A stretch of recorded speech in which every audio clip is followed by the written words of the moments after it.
Hi, I'm Lawrence, and I'm going to be talking to you today about how you can get background agents collaborating effectively with humans and increasingly with the agents that those humans are paired with. I'll be using AI SRE, which is a background agent for incident response that we've been building at Incident.io as a worked example throughout, and we'll be showing you some of the problems that we've encountered while building this system and how we've gone and solved them within the context of AI SRE. But first, who am I? I'm Lawrence. I am a founding engineer at Incident.io and I lead AI. If you haven't heard about Incident.io, we're an incident response platform used by Netflix, Etsy, Skyscanner, and I'd expect some people watching this video now. So we help page you when things go wrong. We help you coordinate your incident. We help you communicate with your customers while the incident progresses. But increasingly over the last couple of years, we've been moving into using AI to help you solve incidents for you. So actually accurately root causing your incidents in production. And that's what the AI SRE system is that I'll be covering inside of this talk. But before we get into that, I want to start with a claim, which is that the model of how teams work together has changed substantially with the advent and adoption of AI agentic tools. So I've got this kind of picture here. What you have on the left is the human team of maybe 3 years ago. So this is before AI was in the mix. If you think about a problem such as incident response or an engineering task, you would have 3 people collaborating together, doing all the work themselves. But the world has changed, which should be no surprise to anyone who's watching this talk. And we now have a system that looks a lot more like what we have on the right, which is where instead of us just having humans now, we have this idea of a centralized agent. So these are kind of the background agents that are the topic of this summit, where these central agents are things like Cursor, or they're things like Claude Code, or they're things like AI SRE, which you can potentially have running continually in the background, doing work that is hopefully valuable to your organization. And you're normally going to pick a handful of these centralized agents so that you can invest time to make them really good at the thing that they're actually doing. So if you end up adopting Cursor, for example, you'll invest in making sure that the Cursor setup that you have can effectively run all of your infrastructure, that sort of thing. So these are kind of like the workhorses that are going on in the background. But then if you think about how humans now need to go use these systems, you need humans to be able to effectively hand over work to these centralized agents and get results from those centralized agents. And the other complexity in this setup that people don't tend to acknowledge when they're thinking about how the world has changed is that humans are no longer just doing this by themselves. They are often paired with a very capable agent locally. So lots of the work that, for example, our engineers on our team do nowadays includes them just talking with Claude and having Claude talk to the rest of their systems and communicate with these central agents to do handovers. So it's a very different environment than what we were running just 3 years ago. And I think for me, the future vision of where a lot of these organizations are going is, as I said, having a handful of these central specialist agents. So Finn, if you're thinking about customer support, Cursor owner for like, this is how you do code changes, or AI SRE for anything that comes up in production. And then all of the humans that are using your systems, if you're building this background agent system, you need to be aware that they are paired with their own agent. So it's not just the human who's interfacing with you. It's equally important that their agent can work with your system too. And that requires that both agents, both the centralized ones and the agents that the humans are paired with, can hand off work between each other and do that effectively. And as a consequence of all these things, at least nowadays anyway, this means that the MCP contract that you have between your agents has become an extremely important UI in a way that many APIs perhaps weren't before, as this is effectively the user interface surface that your agents see of each other. So yeah. That's kind of the picture of how I think that teams work now, or how things feel in a modern engineering team. And there's a bunch of things that you need to do when you're building these background agent systems that can kind of work around the fact that this structure is new and different in new ways. So I'm going to go through these challenges in 3 parts, and I'm going to be using AI SRE, which is our investigation agent, as an example. So first, I'm going to talk about channels. So when you have a background agent, you're going to be picking a place where it exists. So for us, it's Slack, and how you can effectively communicate in that channel is going to be really important. Then I'm going to talk about bridges. So even though you've gone and invested in a channel, say Slack, your humans who are using your system, or your customers, I guess, they don't just exist inside of the channel that you're primarily present inside of. So for us anyway, incident responders tend to start in Slack maybe, but then jump off into their IDE And at that point, you need to find ways for those users to be able to access your centralized agent or the work result of your centralized agent inside of their IDE or wherever they may be working. And then the third thing that I'll touch on is handoffs. So this is about how these agents can effectively pass context between one another without losing a bunch of information as they go. Cool. Let's start with channels then. What you're seeing here is a picture of the first message that we send to an incident response channel as part of the result of running an AI SRE investigation. So whenever an incident is declared, we're going to kick off this investigation, and then we're going to drop this message into the top of the Slack channel. We'll pin it, and we'll continually update this message with what we think is a summary of exactly what's going on inside of this incident. But there's a bunch of problems with just this as the UX for this investigation. The first is that we're doing tons of work inside of this investigation. We might have issued hundreds of telemetry queries. We might have looked at your code. We might have cross-referenced different code bases. So obviously having a single message that's kind of constrained to just 4 paragraphs here is not enough real estate for us to be able to give all of the information that a responder might need in order to effectively work on the incident.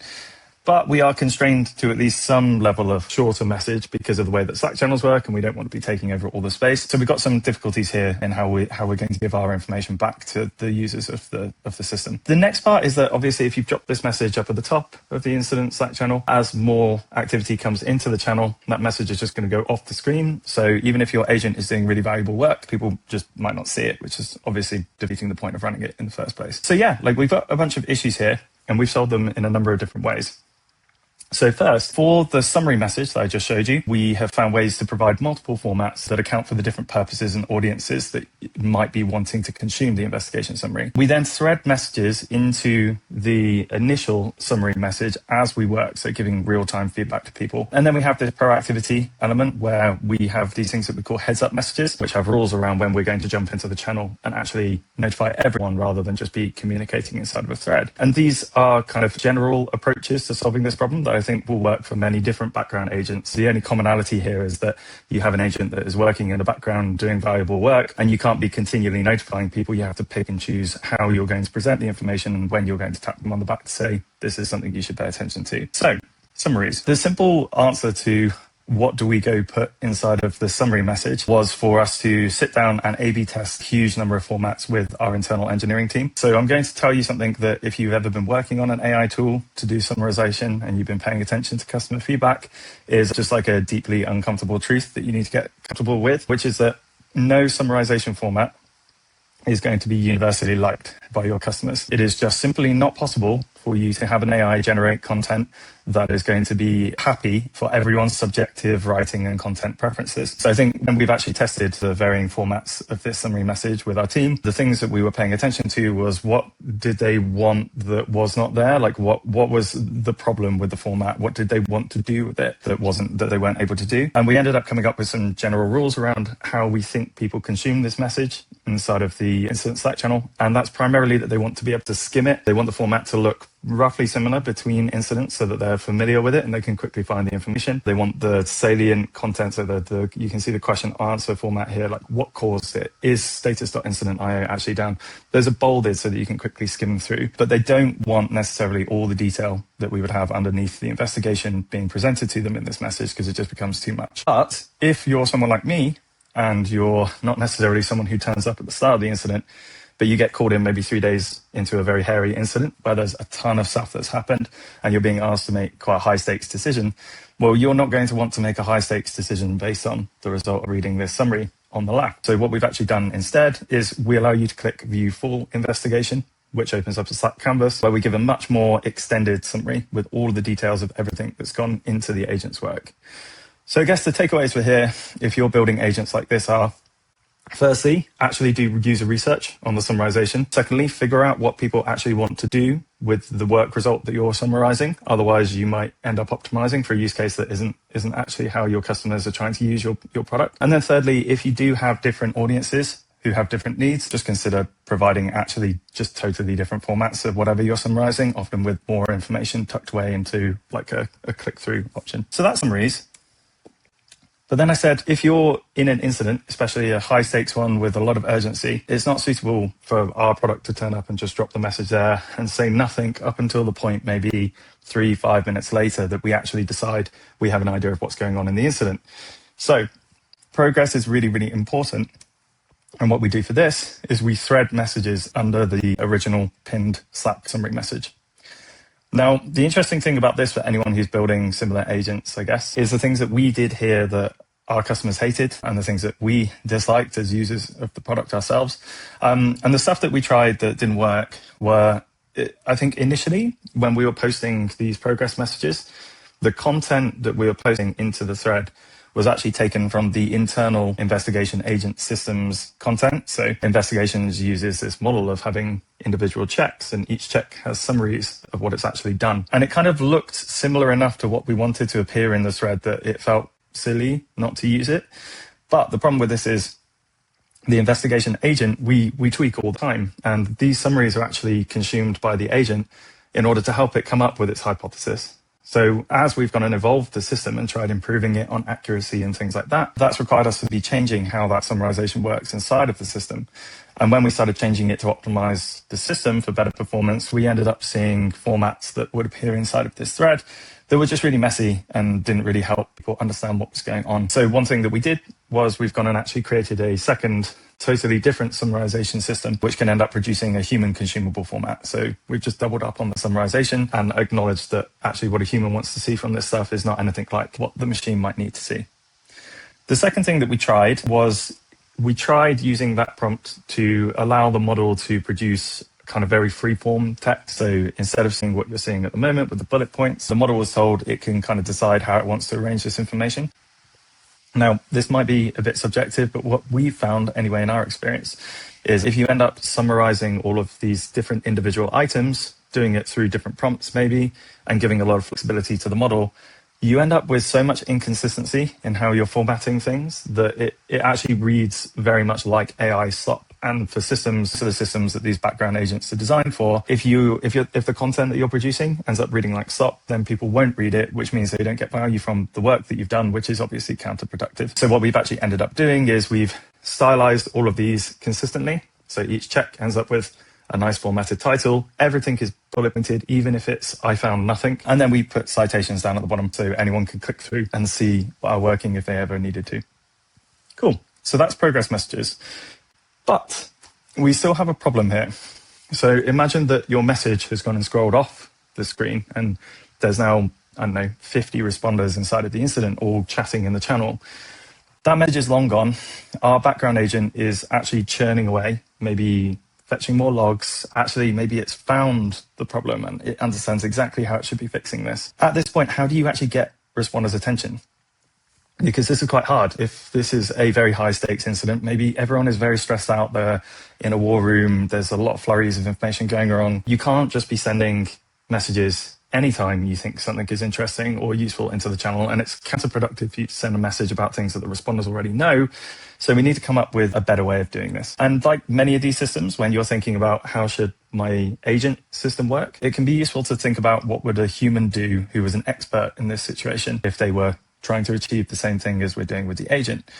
And now I've been in many incidents before. If you're going away in the background and you're researching what the problem is, if you suddenly find something interesting that you think is relevant to the channel and to the incident, the really simple approach is just to drop a message into the channel and go, hey, I found this thing. And then you would thread the message and you give a lot more detail about how you found it and maybe link to dashboards inside of the thread. So that's exactly what we do here. But I think the really interesting thing is how we've built the prompt that helps us decide when we should send a heads up message. So when should we talk? When should we claim the right to go into that incident channel and send a message which could be broadcasted to anyone else who's in the channel, could be interrupting some conversation that was actually relevant to the incident that was already going on? Well, we have this rubric that we follow that I think is interesting to consider from how it encourages the model to consider AI SRE as an entity that has separate information to the humans who are otherwise working with the product. So what we ask first is, do we think that AI SRE knows something that humans do not? So looking through the channel and all the incident activity, do we think that this is a finding that the humans are not aware of? Then we say, is this information relevant? So given what people are currently doing, what we understand the incident to be, is what we found actually relevant to the incident? And then two more things, which is how confident are we? We don't want really to be jumping into the channel with information that we haven't properly kind of researched. And then can we cite it? So can we point actual evidence-based resources to prove that this thing works? And if all of this goes green, then we go send the message. And we found this to be kind of a really, really effective system at only sending the messages when responders are actually going to get something valuable out of the content that the background agent has produced. So that covers channels. But there is a problem that we haven't yet talked about, which is that Slack alone is not enough for people to be consuming the information from AI SRE. And that will often be the case for any other background agents you might be producing too. So I'll show you in real terms what actually happens, or I'll walk you through what happens normally with engineers. And this is a pre-existing problem that comes from before AI, which is, imagine that something goes wrong like this. We'll end up receiving an alert. We'll send a page to an engineer and their phone will ring. At this point, they know that something has happened. You've gone and created an incident for it. But technically minded people tend to prefer, or the first inclination that they have in an incident like this is to jump straight into their IDE and straight into the code. They want to get to debugging as fast as they possibly can. And for us anyway, if we've gone and done a really great job and Slack is like, it's got the AI SRE investigation in there and it's being communicated really effectively, it doesn't really matter if what this engineer has done is immediately gone and jumped into their IDE. That's just not going to work. So we decided to come up with a philosophy around how we're thinking around working in other surfaces, which is that for us, we want to be where people work. So if we have a tool like AI SRE and then people are working in their IDE, it's not acceptable for us to just be inside of Slack. The next is that we want to be able to have anything that happens inside of our central agent synced continually to wherever they are working. So we need to establish some sort of link that can sync it in real time so that whenever we find something in AI SRE that is relevant to the person working in their IDE or wherever they may be, they become aware of it really quickly. And we need feedback in the other direction. So if a human is working on something, can they find some information that might be relevant to the main central agent? They need to be able to give it back. And then the other point that we've kind of came on to is that we should be leaning on the human's agent for coordination. So the fact that this human has an agent and it's quite intelligent and they've already got a thing there that can do some thinking for them means that just like the rest of all of our incident product, we should be looking to offload as much coordination as possible into the automation layer so that the human can focus on actually responding to the incident. So I want to walk you through how this actually looks in terms of an implementation for AI SRE.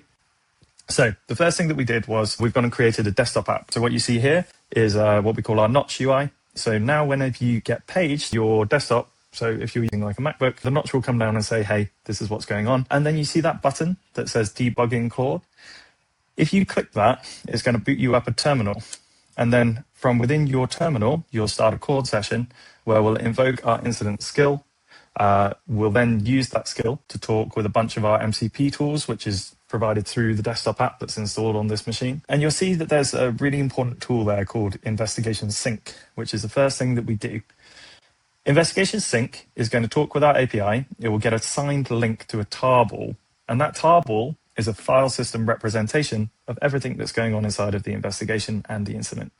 So what this means is you end up downloading this to a secure sandbox on your desktop machine, and we start a background agent so that it can continually loop and watch so that if anything actually happens inside of AI SRE or inside of the incident channel, we get a little update bulletin that says, hey, new update posted, or hey, we've actually found the issue. And then that ends up communicating back through literally a background sub-agent in Claude to the main agent. So if you're tapping away and trying to debug this yourself and something happens that actually looks like it's very relevant, then Claude will literally tell you and interject and say, hey, actually, we found something or you're going in the wrong direction, which I think is really, really cool.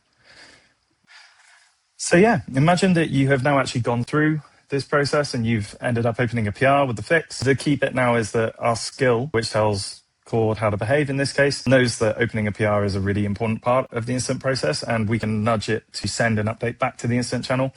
So you can see the message that appears as a result in the bottom right, where we say, hey, we pushed a fix, we've added a defensive guard, yada, yada. And this then makes that message visible to the central agent as well as to anyone else inside of the incident channel, which I think makes for a really, really good flow.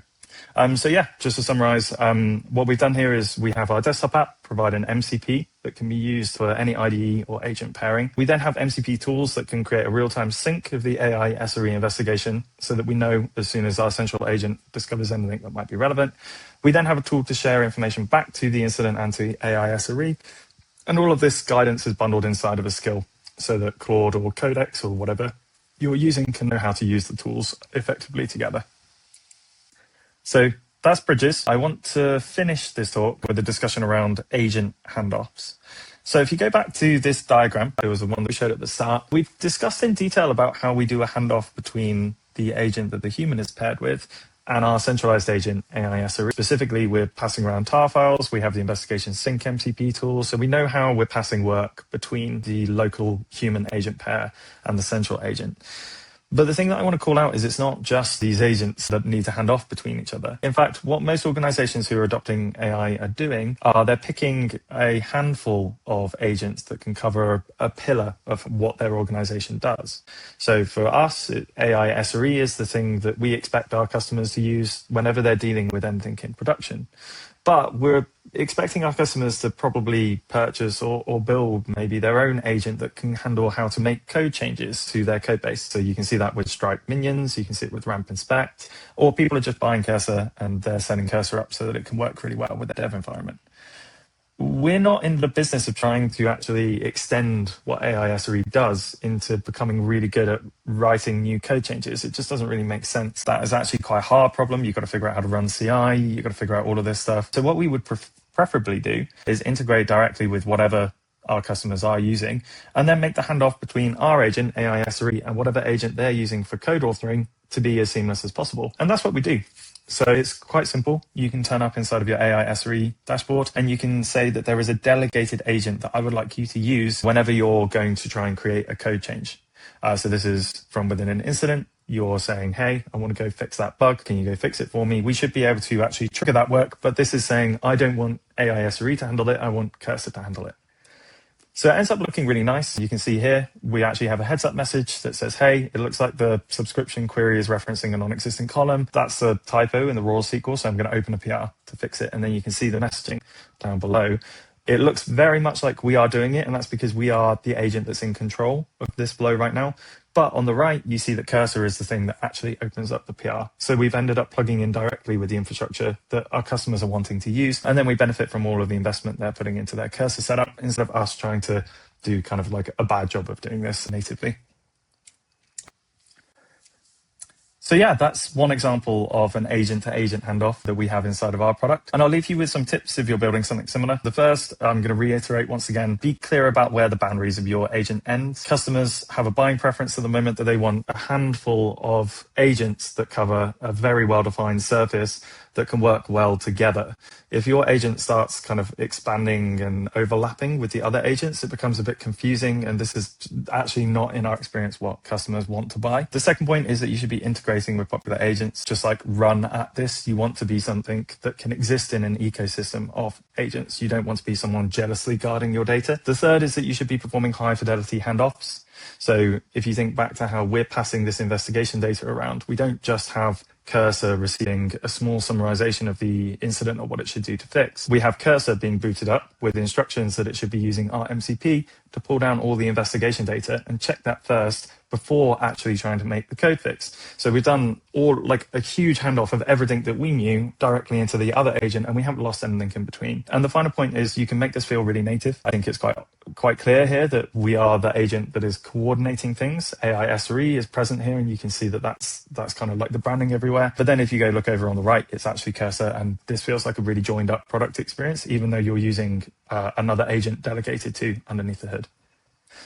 Great, that's it. That's everything that we've learned about building background agents at Incident IA. And I want to leave you with this note, which I would be remiss not to include. We're hiring quite aggressively in London for AI engineers. If you're someone that finds this work interesting or you just love instant response, then please hit me up on LinkedIn. I'd love to chat.